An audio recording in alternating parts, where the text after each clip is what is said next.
Bueno, buen día, buenas tardes, sexto. Perdón.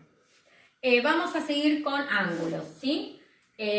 Vimos complementarios, suplementarios, vimos consecutivos, adyacentes, y hoy nos toca ver los opuestos por el vértice, ¿sí? Que es el último grupo de ángulos. Bien, ¿cuáles son los ángulos opuestos por el vértice? Tienen que tener algunas características.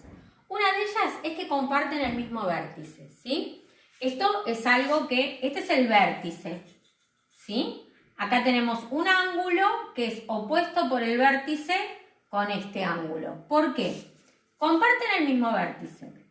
Y sus lados, o sea, este lado y este lado, son semirrectas opuestas. ¿Qué significa? Este vértice opone este lado del ángulo 2 con este lado del ángulo 1, ¿sí? Pero, como dice acá, sus lados son semirrectas opuestas. Están opuestas por este punto. Por eso se llama opuestos por el vértice. Se oponen por el vértice que tienen en común, ¿sí? A su vez, esta semirrecta G, que forma el ángulo 1, se opone a la semirrecta F, que forma el ángulo 2, ¿sí? Estas son las dos características más importantes. Vértice en común, semirrectas que se oponen. Pero hay una tercera característica, que es que son iguales, ¿sí? Si uno toma la medida de este ángulo y este ángulo, van a ver que son iguales, ¿sí? Entonces, primero, comparten el mismo vértice. Tienen un vértice en común, tanto el 1 como el 2.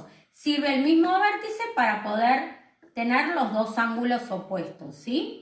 La segunda es que sus lados son semirrectas que se oponen por el vértice, ¿sí? Entonces, ¿qué significa? Es la misma, ¿sí? Pero está opuesta por este vértice. O sea, esta semirrecta y esta semirrecta está opuesta por el punto, por el vértice.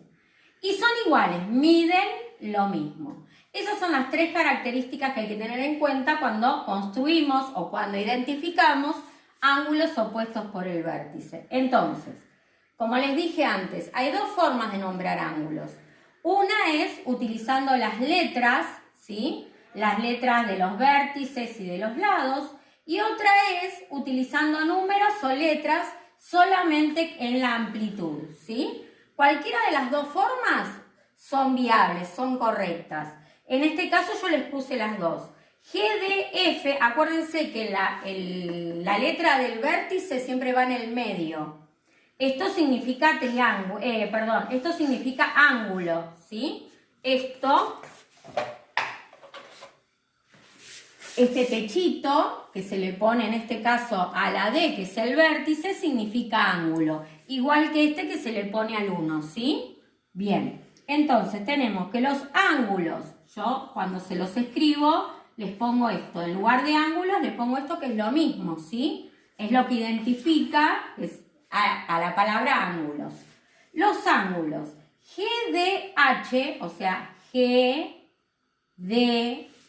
que es este, ¿sí? Es opuesto por el vértice por EDF, que es este, ¿sí? O los ángulos 1, que es este, es el mismo, es opuesto por el vértice con el ángulo 2, ¿sí? Bien, hasta acá entonces opuestos por el vértice, son muy fáciles. Otra cosa les voy a decir, acá en este dibujo hay otro par de ángulos que son opuestos por el vértice. Este y este, ¿sí? Estos dos también son opuestos por el vértice. Fíjense, este está formado por esta semirrecta y esta, ¿sí? Y esta que está opuesta. Y este lo mismo, este está con esta que está opuesta. Entonces, si yo acá le pusiera un número, por ejemplo, 3 y 4, diría que 3 y 4 también son opuestos por el vértice. ¿Por qué? Porque están opuestos por un punto en el medio que se llama vértice, porque las semirrectas que lo forman, G, D, E, es opuesto con H, D, F, ¿sí? Son opuestos por el vértice, son iguales, y las semirrectas son los lados opuestos que son los que forman los dos ángulos. Hasta ahí estamos.